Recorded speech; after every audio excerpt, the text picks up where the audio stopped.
తెలంగాణ రాష్ట్రాన్ని దోచినటువంటి ఒక దొంగ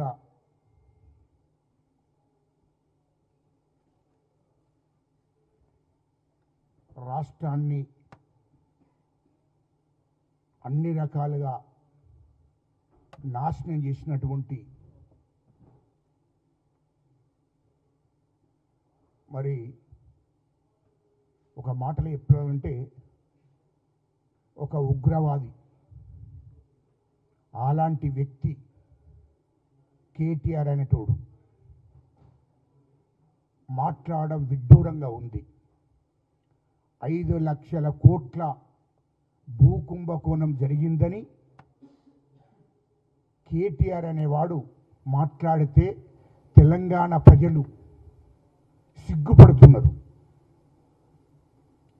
నీవు ఒక నీతి నిజాయితీగా పరిపాలిస్తున్నటువంటి ఈ రాష్ట్ర ముఖ్యమంత్రి రేవంత్ రెడ్డి గారి మీద ఆరోపణలు చేయడము ఎంత సిగ్గుమాలిన పనో అది కేటీఆర్కు తెలియాలి.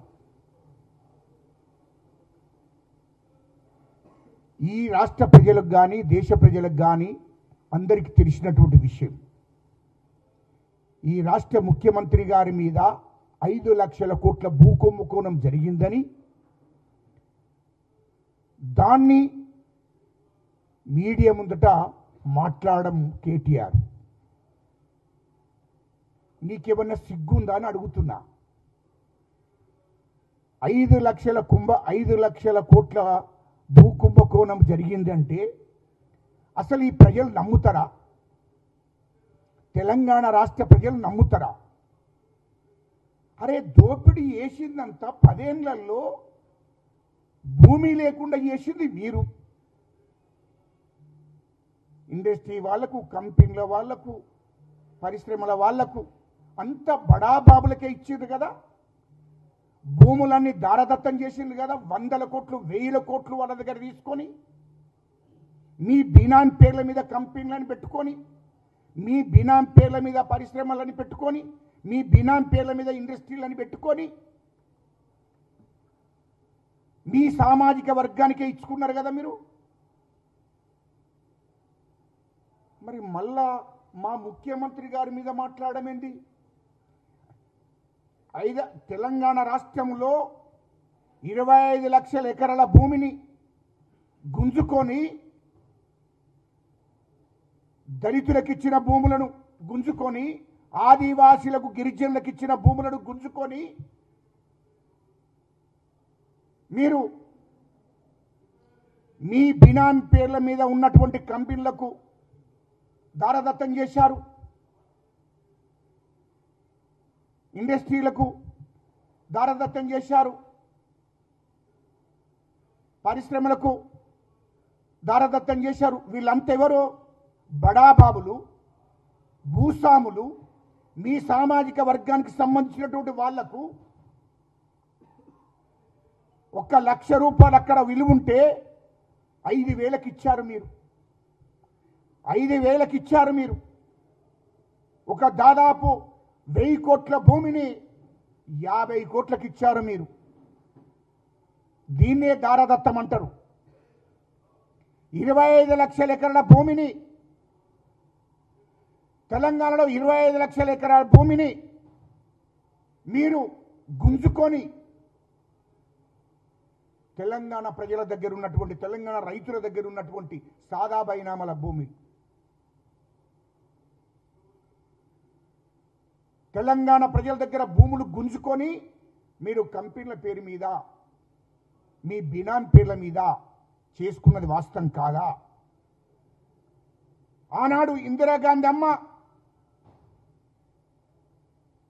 ఈ తెలంగాణలో దళితులకు, అణగారిన కులాలకు ఇచ్చినటువంటి భూములు మొత్తం మీరు గుంజుకొని బంచరాయి, సికాము, పరంపోగు ఈ భూములన్నీ మీరు గుంజుకొని మీరు బడాబాబులకు అప్పచెప్పింది వాస్తవం కాదా?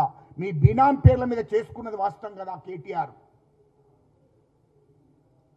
ఆదివాసుల్ని, గిరిజనుల భూములను గుంజుకొని మీరు కంపెనీలకు ఇండస్ట్రీ వాళ్లకు మీరు అప్పచెప్పింది వాస్తవం కాదా?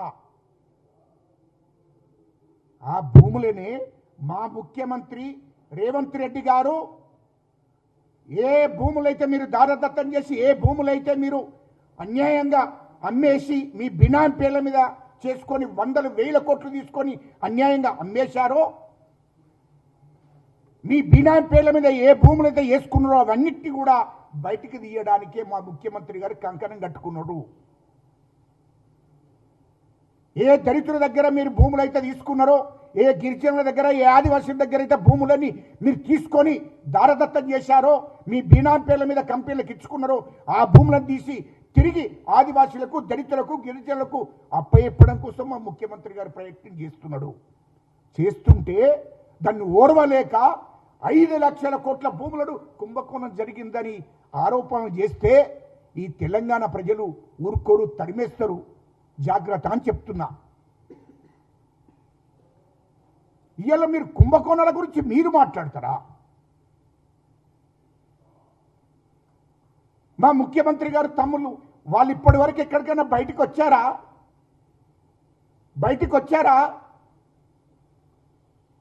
అరే నువ్వు కేసీఆర్ ముఖ్యమంత్రి అయితే కేసీఆర్ కొడుకు మంత్రి రాష్ట్రానికి, కేసీఆర్ అల్లుడు హరీష్ రావు అనేటోడు మంత్రి, కేసీఆర్ బిడ్డ ఎంపీ కవిత, తర్వాత ఎమ్మెల్సీ సంతోష్రావు రాజ్యసభ సభ్యుడు.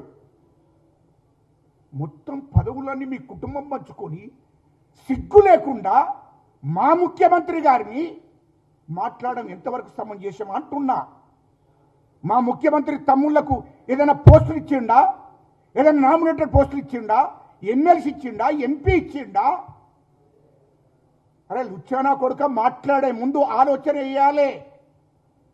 మా ముఖ్యమంత్రి గారు వాళ్ళ కుటుంబంలో ఎవరికైనా పదవులు ఇచ్చిందా నేను అడుగుతున్నా. నీ కుటుంబంలో 5 పదవులు తీసుకొని అధికారాన్ని మీ ఇంట్లో పెట్టుకొని మీ ఇష్టం వచ్చిన రాజ్యం ఏలిండ్రు 10 సంవత్సరాలు. అది తెలంగాణ ప్రజలు మర్చిపోయినారు అనుకుని మాట్లాడుతున్నావా నువ్వు?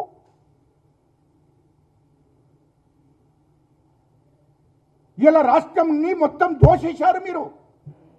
3 లక్షల కోట్లు దోసుకున్నారు మీరు కాళేశ్వరం ప్రాజెక్టు పేరు మీద. ఇసుక దందాలు, ఇసుక మాఫియాను మెయింటైన్ చేశారు కేటీఆర్. నువ్వు ఇవాళ ఇక్కడ సచివాలయం కట్టి దాంట్లో 100 కోట్లు దోపిడీ చేశారు. ప్రగతి భవనం కట్టి అక్కడ 100 కోట్లు దోపిడీ చేశారు. జిల్లాల వారీగా కలెక్టర్ ఆఫీసులను కట్టి దాంట్లో కోట్ల రూపాయలు దండుకున్నారు. ఎక్కడ మీరు ఓనిచ్చారు? మిషన్ భగరత్ అని మీరు మిషన్ అది దాన్ని ఏమంటారు, దాన్ని పెట్టిర్రు. ఇవన్నిటినీ మీరు ఎక్కడి నుంచి ఎక్కడన్నా వదిలేసారా? చెరువులు తవ్వకాలు చేస్తే చెరువులలో కూడా దోపిడీ జరిగింది 100 కోట్లు.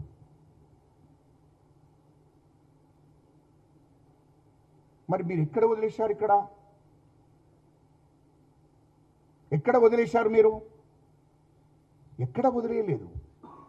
ఈ రాష్ట్రంలో ఎక్కడ కూడా వదిలేయలేదు మీరు. అన్ని దోపిడీ చేశారు.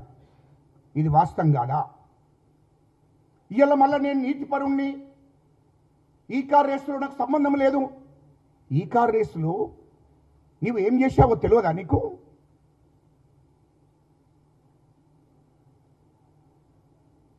దాన్నట అది ఆ కేసే అది దాని కేసు గురించి ఏదో మాట్లాడాడు. ఈ కార్ రేసు గురించి ఏదో మాట్లాడాడు. అది వేస్ట్, అది పనికిరాంది, అది ఇష్టం వచ్చినట్టు మాట్లాడుతున్నావు. అంటే 55 కోట్ల రూపాయలు విదేశాలకు పంపిస్తే నోరు మూసుకొని కూర్చోమంటావు. అది ఎవరి, నీ అబ్బ సొమ్మా, నీ అయ్య సొమ్మా? ఏమనుకుంటున్నావు నువ్వు?